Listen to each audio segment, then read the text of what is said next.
Hello everybody, my name is Joakim. I'm Thobbe. And we're from the band Sabaton. And you know what? You are watching Welcome to the D.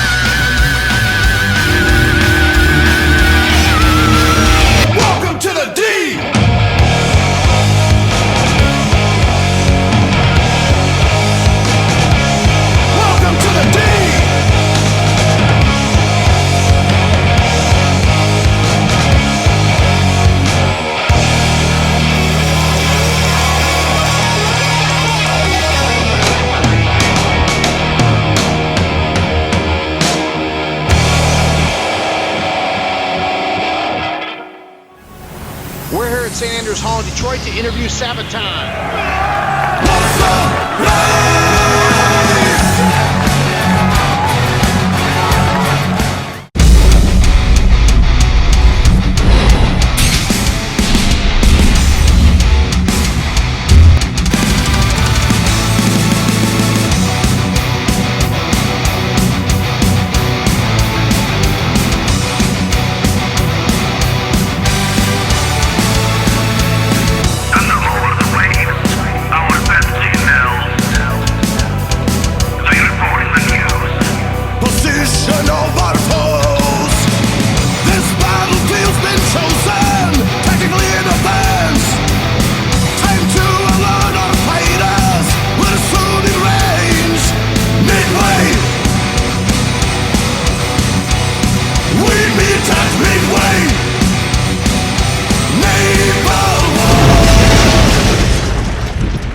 All right, today we're with Joakim and Thobbe from Sabaton. Guys, thanks for being on the show. Well, thank you. Thank you. Great to see you here in Detroit.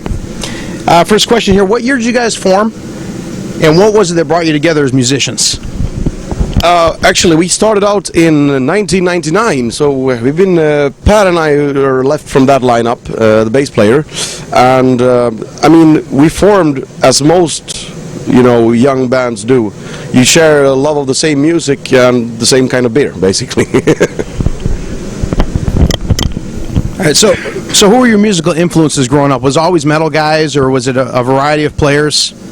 Well, for me it was a little bit of everything, but in a sense I do believe Twisted Sister was the, you know, the straw that, you know, finally made me a metalhead. Yeah. You were a little bit different though. Yeah, I grew up with, like, I think the first album I bought was Guns N' Roses' Appetite for Destruction, so that one really, you know, got me going. And Bon Jovi, Wasp, Kiss, I mean, Iron Maiden, of course, Judas Priest, Manowar, and when it comes to guitar playing, it's mostly Yngwie Malmsteen. Oh, I know Yngwie's got to be huge, you know, the hometown guy over there. So have you ever gotten in touch with Dee Snider and told him that he was a huge influence on you? Actually, yes. I mean, we met him a few times. We played with him, I don't know how many times now, but first time I met him was 2010 or something like that. So, and he's a really nice guy, and I still think he's one of the best frontmen out there. It's kind of funny because I always think of Flea talking about, he had a song on Mother's Milk called Magic Johnson. He big Magic Johnson fan. When he finally met him, Magic just kind of like get away from me. He said after that he never played that song again ever. So what is it that attracts you guys to the sound of metal over other genres of music? Oh, I don't know really, actually. Tough question. Yeah, I never thought of it, you know, somehow it speaks to me. I don't know why though, but I mean, of course I do like the pure, powerful emotional output, because you'll, especially, you know, you can do happy stuff in metal too, you know. Yeah, you can do like orchestrations, and you're not like limited as you are, for example, in many other styles of music. You're not limited. You can more or less make metal music out of everything. Yeah, I mean, for me, music is quite emotional, and especially, you know, if you want to express any of these emotions, and especially the tougher ones, anything from anger to aggression, heavy metal suits quite well. Yeah.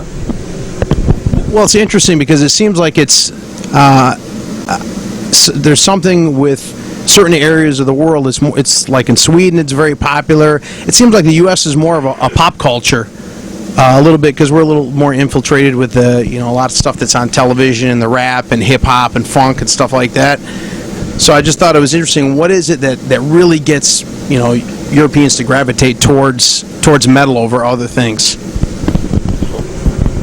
In a sense, I do believe the climate can have something to do with it. I mean, in Sweden and especially Finland, where, this is probably, it's cold during the winter, and also the state will sponsor you're playing, it's way easier and cheaper. There are rehearsal rooms you can rent for, almost no money at all, so it's, easier to get into music.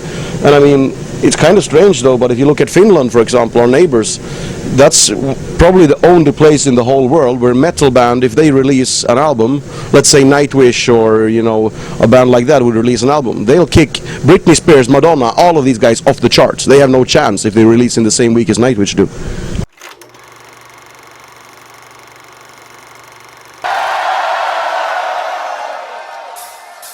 Through the gates of hell.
Another thing that intrigues me about metal is how classical infiltrates so much into metal. What's the correlation there? Is it because it's so structured?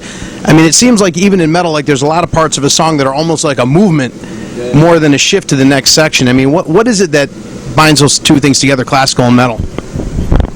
I actually do believe we have a lot to thank Yngwie Malmsteen for in this case, because I mean, metal roots are, you know, more basically blues based. If you look at Sabaton, Led Zeppelin. And exactly, I think in modern metal today, what Yngwie Malmsteen did back in '84 was, you know, incorporate that, and I mean, a lot of people will make a lot of jokes about Yngwie, but I think people somehow forget actually the musical heritage he left behind. And I mean, look at bands like Halloween, for example, and all those bands. I mean, with the kind of melodic touch to it and fast guitar runs, classical influenced.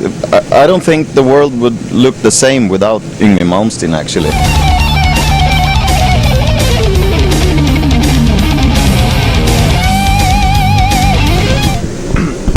I mean, I'd have to agree. Yngwie, like when Black Star came out, the Rising Force and all that stuff, I mean, what he did was so different than anybody else. He did leave his footprint. I know it's kind of humorous, his personality. He kind of reminds me of he's kind of like the Ted Nugent of heavy metal. You know, like Nuge talks and, you know, I'd pat him on the back, but his arm's in the way. He's hilarious because it's so tongue-in-cheek. Sometimes I think Yngwie's like that.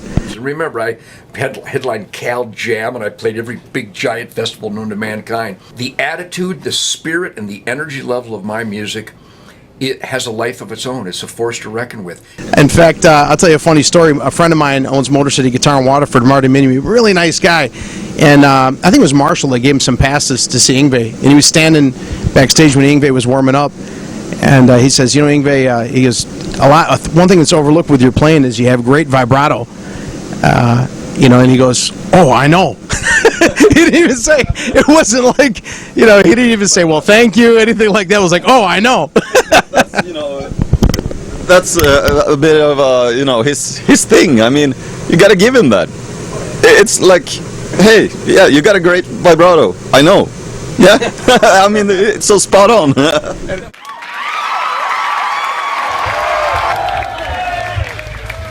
Sabaton hat, good? Is this your first heavy metal show? Your seventh? You must have a kick-ass dad. You know, though, if seventh, that must be an anniversary of some kind, you know? How about you take my sunglasses, okay? Thank you. 12 years old, already 7 concerts in. That's... Hey, I haven't even seen my first heavy metal show. I'm jealous of you. Anyway, that's what I'm talking about. All ages. So, it's funny, when you meet guys that are in the metal world, you know, like the tattoos and everybody looks rough and tough, but you guys seriously are the coolest guys on the planet. I mean, we interview, you know, guys from different genres, the rock guys, blues guys, funk guys.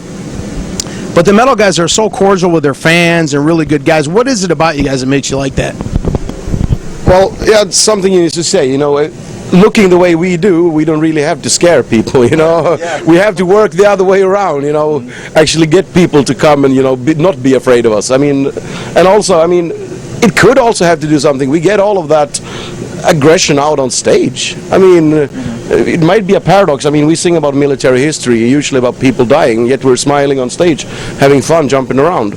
But, you know, I guess we're, you know, we're lucky we get to do what we love. And, you know, in a sense, we do get paid and make a living out of going all around the world, jumping on a stage and drinking beer. It's like we're having fun together with the fans and the audience. It's not like we're, you know, up there and they are there. It's just, you know, we're feeding off each other all the time. So it's a nice feeling. It's great to see, I tell you that much. So you guys have toured with a lot of bands. And who are the guys you've gotten along the best with, and have there been any toxic relationships between you and other bands?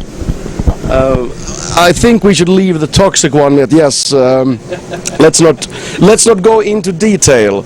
But we've been touring with a lot of bands, as you said. I mean, only since the last couple of years, everything from Accept, Scorpions, Judas Priest, Iron Maiden, lately, and to be honest, I mean, very, very few of the bands who has been working hard and have been doing it for a long time are assholes.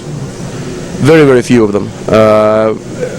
The bad guys you meet is usually the younger ones who had a hit in the metal scene, and they'll be, you know, they're in every festival in the European festival circuit, you know, for 1 or 2 years, then they're basically gone. But I mean, if you're working hard, if you have been working hard with your band to reach success, I mean, you don't want to be an asshole because you have nothing to gain from it. So most bands are really professional at a higher level. So yeah, and I'd say as well, you know, I don't think the world is that fucked up yet that we, you know, sorry about the language. I don't think the world is that destroyed yet that, you know, it doesn't pay off to do things the right way and be a nice guy.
Now, was the whole band interested in history and war history and that type of thing, or was that strictly your thing because you were writing the lyrics?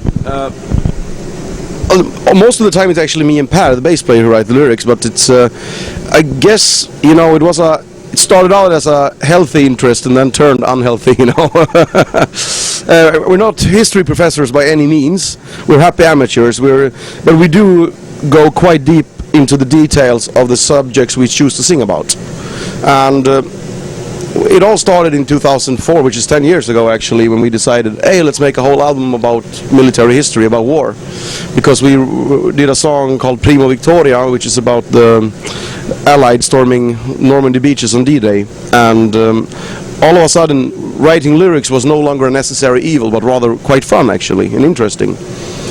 And with, you know, the research we did to make that album, our history grew and the interest for history grew. And that's, you know, it's like a spiral you don't really get out of. The more I read about this, you know, while researching for, you know, material for the band, the more interested I become personally. And I mean, you can also notice for Thobbe, for example, you've been in the band for a little bit over 2 years now, and they were all interested in a sense, but didn't know much of it. And now, as time is going on, you can see more or less, you know, I have been interested in like the Second World War, especially. I'm reading a book about it right now. But I mean, going into detail in all these stories, like for each song and all that Per and Joakim wrote, I didn't know much about, you know, into detail about certain things, but I became interested in military history, you know, like when I was 25 or so. So I picked up, a little bit. So now, when the original lineup broke up, it didn't really break up, I guess. You guys just moved forward. Did you feel more of a relief? Was there tension there, or were you like, hey, this is my band, we're moving on and doing our thing. If you guys don't want to hold on to the bandwagon, step aside. Actually, it was quite tough when it happened. I mean, we'd been doing it together. Most of them have been together for 11 years or something like that, you know, 12 maybe. And it was really tough because, you know, everybody wants to be a rock musician at any price when you're 18. And when you're around 30, wife, kids, the idea of being on the road 250 days every year might not be the most appealing thing to you. So I mean, they have another band now they play, but on the other hand, they do about as many shows in two years as we do in a month or two. You know what I mean? So I mean, it's not. It was really hard then, but today it's a relief because I know we are happier, we can move on forward faster, and they don't feel like we are pulling them away from home. So in a sense, I think we're lucky because we broke it up before we became enemies. Yeah. You know, I always say sometimes the best bands are not the most talented, but they're the ones who stick together as a team. So what qualities and improvements do you feel the new members brought to you guys? Well, the obvious one is the musical level. I mean, we started out as, you know, teenagers. We were not the best musicians in town, and we kind of taught each other how to play as we went on. You know what I mean? And when we figured out that when it came up, we're gonna switch band members. I mean, we're an established band in Europe. It wasn't really hard to, you know, we didn't we could pick really good guys, you know what I mean, musically. And so the musical thing was actually quite easy. Not to be negative in any way against, you know, Richard or Oscar as guitar players, but Chris and Thobbe are on a totally different level. On the other hand, personally, we were not so sure, but it actually turned out better because, you know, back in the old days, even though we weren't enemies, some people didn't want to be on tour that much as they were, and it was straining them. So the atmosphere in the tour bus, even though it was never hostile in any way, would be a bit more somber, you know, and it's hard to be away from home. While now, we're in a situation where everybody loves to be on tour. So it's, I think it's more energy, both on and off stage. So why do you guys think that, I mean, there's a really hardcore following in metal fans in the U.S., but not a large amount like there used to be? I mean, when times were great in the 80s and everyone was driving around an SUV and living in a big house, metal was booming. And then times got tough, and it's kind of weird. We're more to a pop culture. I mean, it almost feels like it should be that flip-flop. So I don't know. What do you guys think happened there? I think metal was popular in the 80s, and you know, that's why it was. I mean, it was the thing that more or less played on radio stations back in the 80s, and so it was popular, and it was okay to listen to heavy metal. And I think metal kind of killed itself in a sense. I'm probably gonna get hated for saying this, but you know, as soon as there was big money to be found in metal, a lot of started to come out, and of course people got tired of it, you know. And I wouldn't, you know, complain about a little bit more radio airplay for heavy metal in general, if you know what I mean. On the other hand, I wouldn't want heavy metal to be as big as, you know, in the late 80s or, you know, early 90s, just before the crash, because I'm sorry to say there was so much shit around then, you know. So now you guys are prolific songwriters. Every year it's album, tour, and everything. Do the lyrics just come naturally to you, or does the music come to you first? How does that work? Well, it starts with the music. After all, as I said, we're metal musicians, not history professors. But start out with the music, and even the vocal melodies are done. So we basically know how many syllables are in the chorus already, and then we adapt the lyrics to that. Of course, if we got a great lyric line and we have to change a little bit on the music, we'll do that too. So it's it goes both ways, but it's 95% of the time it's music first. On the other hand, when we read about these things, especially on the next album we got coming out in May, Heroes, we focused on individuals in war, or small groups, rather than the big picture. And at that point we'd have some of these stories. We knew we wanted to make a song about these guys maybe since 2009 or 10. So some ideas are really old. So now with a lot of your songs, obviously, you know, being about war, you like to write them in first person and third person. Is it more, when you write the songs, are they more of an objective recreation of what happened? And do people sometimes try and inject a political viewpoint into it when really there's nothing politically happening? It's more just talking about an event. Well, we do sing sometimes, you know, from a spectator's point of view, but on the other hand, to get the connection between music and lyrics is quite important to us. So if we got a really aggressive song, the most effective way is to zoom into a soldier's point of view. We're still dealing with history, but as you said, war is somehow, you know, and also music in general, people would think, you know, there is a political message, especially in music. I don't know why, because nobody would see a political message behind a movie, usually. Nobody would ask Steven Spielberg if he's a Nazi just because he made the movie Schindler's List. But if we sing about the Holocaust, people are going to ask us the question, are you Nazis? Like, no, we're telling history as it happened. Sometimes we do it from an individual soldier's point of view, but it's I think people want to project their own political likes or dislikes on things as a, I don't know the English word for it, but it's quite common, actually.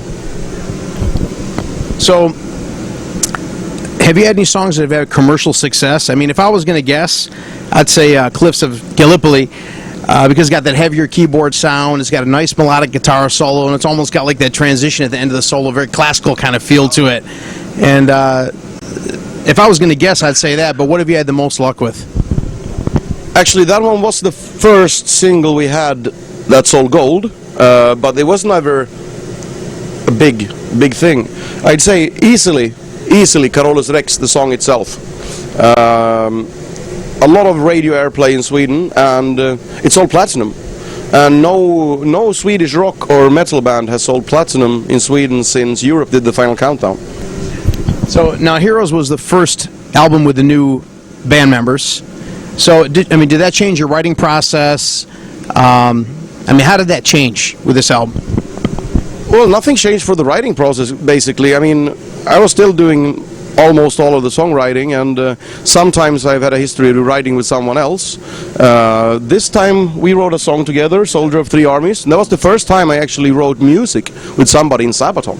Otherwise, it's been, you know, my friend, old Kenny, our old sound engineer, or stuff like that. I wasn't aware of that.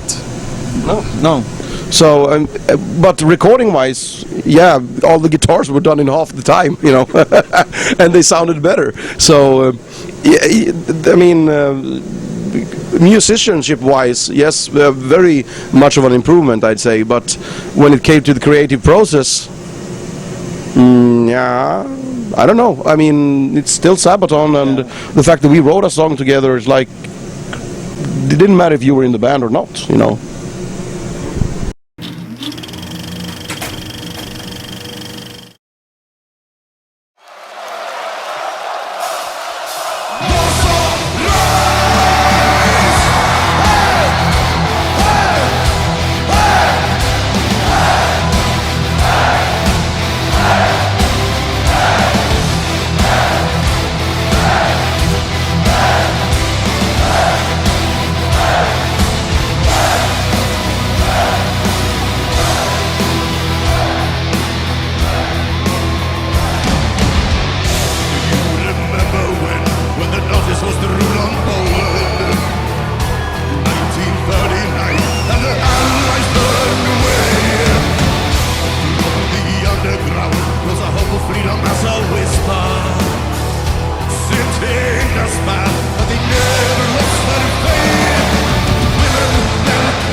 Voices from underground, whispers of freedom. 1944.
So what do you guys see as the major difference between American and European metal bands? I don't know if I can answer this truthfully. I think that's more blues orientated in the roots. I don't know. That's my guess, and more melodic in Europe. Yeah, I agree. But in a sense, I'm gonna get killed for saying this, but this could be the way I see it. Sometimes I think that Scandinavian or Scandinavian musicians in particular are the reason they got into music was not, girls and alcohol. It was the music, and they have a tendency to be on time, less. Stuck up. A little bit more disciplined, and but I mean we've played with American bands and met a lot of great people as well. But it seems like, especially in certain areas, I'm not gonna go that far, but that people are more into the lifestyle than the music. You know what I mean, or the myth. So what are some of your best moments on stage and some of the toughest moments on stage? Well, tough moment, was it yesterday or the day before you broke your pants? That's not a tough moment. That happens, every now and then. Call it penis air condition. I do a lot of splits on stage and my pants opened. But tough moment, actually. Yeah, late 2011, we were in Spain, and I got salmonella. So really high fever, and almost hallucinating. Pop a few pills, up on stage, wondering, am I gonna myself or am I gonna survive or die? That's not too fun. You know what I mean? On the other hand, funny moments. I think I'll let you get that one. Well, what's the funniest moment? I don't know. It could be great also. Anybody take a tumble on stage? Anything? Yeah, it's usually me. It always happens. I remember once we were in Pamplona, right? In where is it? France? Spain. Yeah, there we go. And I did something funny. I was about to kick Joakim's ass or something, playing I think it was Cliffs of Gallipoli. Yeah. We're running around like this, and kicking each other for fun. And he got my leg here, and I was like, "Whoa, man!" So I fell on my back with it, but I managed to hold my guitar, So everything was okay. But Spinal Tap moment. yeah, happens all the time to me. I've done some sliding on the floor, like this when I stumbled, and people are going, "What? Why are you doing this? This is a ballad, for God's sakes." Well, I tripped, so I'm. So, have you guys ever gotten any unwanted attention in any of the countries you've gone to because of the lyrics? Well, yes, in a sense. We were supposed to play in Stalingrad, obviously called Volgograd these days in Russia. They renamed it though for the 70th anniversary of the Battle of Stalingrad. So they renamed the city to Stalingrad. We were supposed to play there, and one local politician who didn't really do his homework just heard one song and it had the word Nazi in it. I mean, we sing about Second World War. It's not like we can ignore that word if we're singing, a correct historical, story. So he thought we were Nazis and stopped the show. So we were not allowed to play, and I would have loved to do that. I mean, celebrating the memory of those who lost their lives in Stalingrad would have been amazing. And now it's thanks to a local politician who later went out and said, "Oh, well, I was mistaken. I am sorry." Well, I'm sorry. F*** you, because no show. So, the music industry has changed so much in the last 10 to 15 years with technology. So, with all the illegal downloads, and one thing that always bothers me is on YouTube, a band puts a DVD out there, and people will rip the whole thing, throw it on YouTube, and they'll put on there for educational purposes only, and all of a sudden it's legal to put it out there. I mean, how does a band continue to make money and thrive with the industry the way it is right now? Well, actually, for educational purposes only doesn't make it legal. Yeah, people just think that. It's still as illegal. But I don't know. But we decided we're not going to hunt people for downloading our music. We decided that actually we'll try and do as good a show and as good an album and as a good package, you know, with all the different editions, with LPs, with extra digital downloads, with digipacks and everything. I don't think the way to do it is force people into buying your music, because you can't decide how people want to listen to music. Some people want it, you know, iTunes, done. I love it because I'm on tour, and I mean it's easier to tour now when I can have all my albums here instead of a whole suitcase with only music.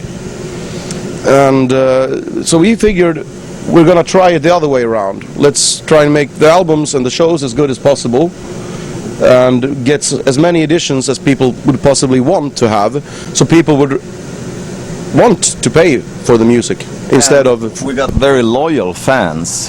Sabaton has a lot of loyal fans that wants to buy the actual physical product and experience. Yeah. And I mean, if you don't want to do that today, there is Spotify. I mean, sure, we're not getting a lot of money from it, but you know, if we were into money, we wouldn't be into heavy metal.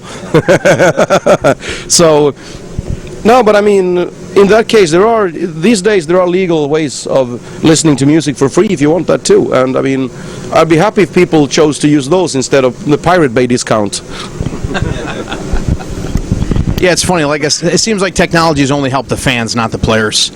I mean, from what I say, well, I think it helps with the connection part of it. I mean, now with technology, the great part is somebody can, you know, Twitter you guys, they can send you a message on Facebook, they can connect with their favorite band, which makes, you know, just a huge difference. They just feel closer to the band. That's why I think now you got more hardcore fans than ever because of that connection.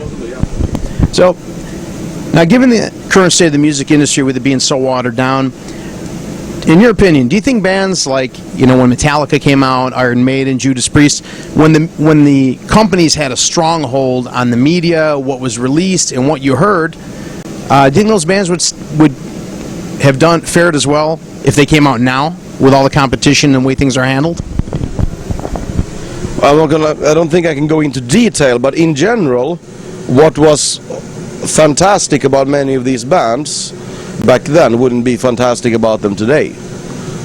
To be honest, I mean, when Yngwie Malmsteen came out, not to diminish him in any way, but I mean, when he came out, he was the only one who did that. He created that thing, and nobody could do it. Today, how many can play the Yngwie stuff? Yeah. There's thousands and yet thousands more. So I'd say it's a lot harder today to get a break, if you know what I mean, as a band. It is way harder because... And with the recording, everything nowadays, you know, you can record a whole band with a laptop and iPad. So, I mean, the times have changed a lot. You don't need $1 million to do an album. Well, it's true. I mean, people also, not very many know that, but an iPad with a decent program, you know, for, let's say, $10 program, is actually a better equipped studio than basically anything up until the mid-90s. Yeah, I'll agree. I think we all remember recording on the little Tascam 4-track at home and trying to bounce the tracks down, hoping nothing went wrong because you get that one chance to bounce them down. So, do you guys have any family members that are in the music industry, or would you encourage or discourage them? I remember when we talked to Wolf Hoffman and Peter Baltez, we said, what would you tell your kids? He like, stay in school. It's too hard to make it these days in the music industry. What do you guys think about that? Well, to be honest, if I had a friend, or if I had children and they asked me that, I'd say if you go into music just because you love it and you'll want to do it, even if it's a hobby or a career choice and you don't care, then do it for sake. But if you're doing it as a career choice, oh no, don't. Odds are very, very much against you, and it's a bit of a unfair business. You know what I mean? It'll take you a long time to get any kind of recognition, even though if you're really, really good. You still have to convince the rest of the world how good you are. And with the amount of new bands that are just as good or maybe even better than you coming out every day, it's harder and harder. And of course, you guys know we got to end with some hockey talk. First of all, we got to thank you guys for Lidstrom, Franzen, Kronwall, Nyquist. I have to tell you something. Yeah. I have a cousin who I think he played in Detroit. Yeah, Johan Franson. All right. Well, first of all, we got to get it out of the way. Detroit Red Wings are your favorite hockey team with all the Swedes? No. Leksands IF, home Swedish team, of course. Okay, NHL teams. NHL teams. Oh, yeah. Well, whichever one has the most Swedes in it. That's us. That's us. Okay, and last question here. Detroit's known as Detroit Rock City. And we have a lot of different kinds of music that came out of here, from Motown, Nugent, Cooper, everything else. What is it about Sweden that makes it such a hotbed for metal? And what bands right now are there that you feel like should really get out there for people to hear because they're excellent, just haven't been heard yet, or that are on the way up? Well, I think once again, I mean, in Sweden in the winter, it's really freezing cold outside. There's nothing to do but drink or play music. So The ones that are not alcoholic, they are semi-alcoholics with guitars. exactly, that's us. But actually, one band, they're not Swedish, but they're Finnish, so they're our neighbors, so I'm going to make them count anyway. It's called Battle Beast, Finnish band, and they carry on a great tradition of, you know, old school 80s metal in an absolutely fantastic way. And they just started on the European circuit. Hopefully they'll make it over here someday, but I'd really recommend anyone who likes the classic 80s metal to check out the band Battle Beast, actually. Guys, thanks once again for taking time out. I know it took a lot of your time here, but we totally appreciate it. You guys have been great. Thank you. Thank you very much. You have a great gig tonight. Once again, that's Sabaton. Catch them tonight at St. Andrews Hall. Hi, this is Mark Kastner here with Thobbe England over at St. Andrews Hall in Detroit with a rig rundown with Sabaton. All right, we're here with Thobbe England from the band Sabaton. We're going to do a rig check with him. Thobbe, how's it going, buddy? It's going really well. We're gonna play here tonight and we're gonna have a blast. And this is my guitars. These two are Chris's actually. As you see, I'm a Fender guy. I wouldn't be able to play anything else actually. And it's more, to me, it's more than an instrument actually. It's like this piece has a soul for me. Actually, this is the first Strat I ever got.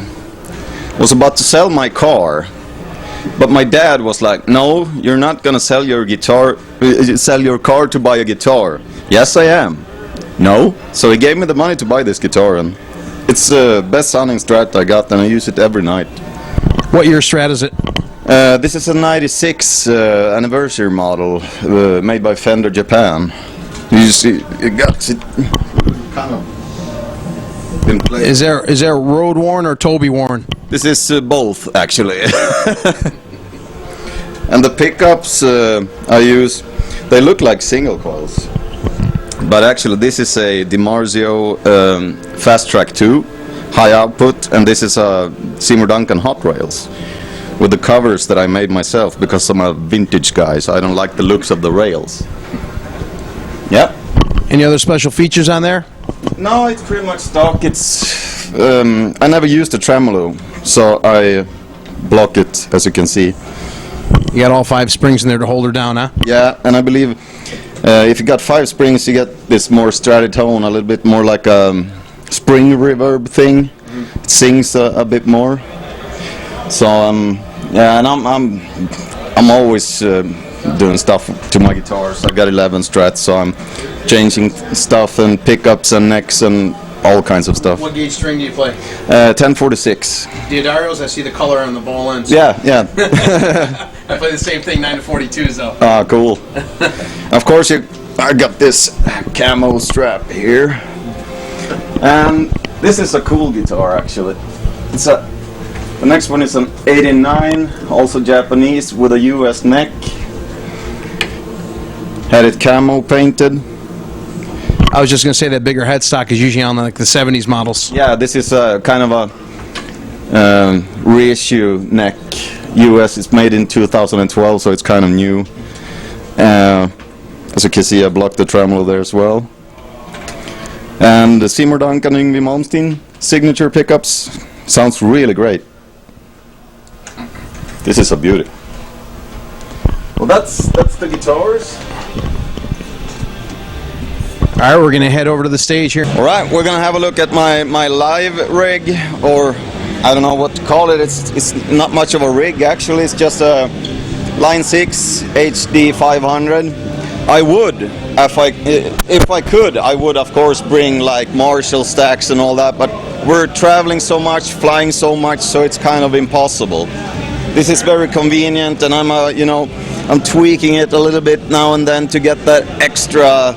I'm always in search of the perfect tone, so yep, this is more or less it. I got the Crybaby, and here's the rhythm sound, solo, and clean. That's basically it. So what are your favorite effects to use? Well, I don't use really. I mean, any chorus, delay? No, yeah, delay. That's about it on the solo patch, though. What kind of patch are you using on the wah? A Vox, Crybaby? That's a Crybaby. Yeah, it simulates a Crybaby. Does the job pretty well, I think. When you're on with your regular rig, what do you use as a cabinet and a head? I don't have any actually. I'm always, I have a small little studio corner. Two actually, one at home and one at the headquarters, Sabaton headquarters. So I'm going straight into the sound card in the studio. Yeah, I'm using this Kemper. I don't know if you've heard about it. It's something completely, new. You can copy basically the whole signal chain. You can copy microphones, amps, cabinets, positions with the microphone. It's incredible. Wow, so it's like a really nice emulator, huh? Yeah, definitely. It's the best thing I have ever used.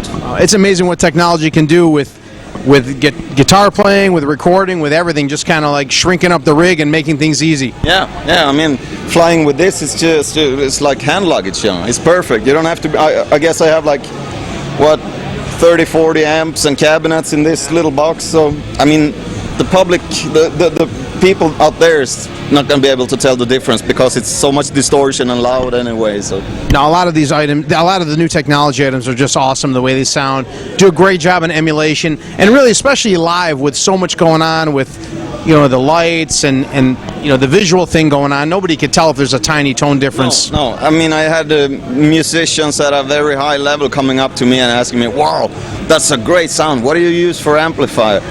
Well, I use a Line 6 pedal board. What?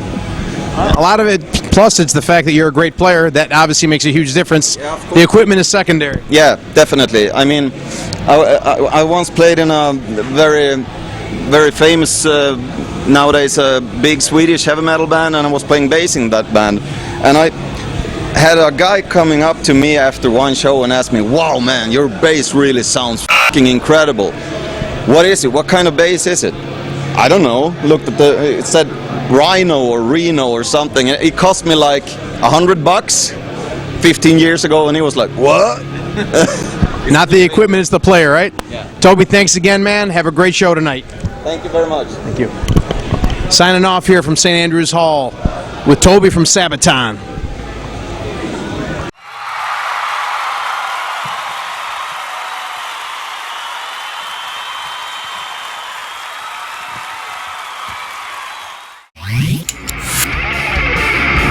From D-Town to your town, we're coming your way. When you see the D fly, you better cheer the brave.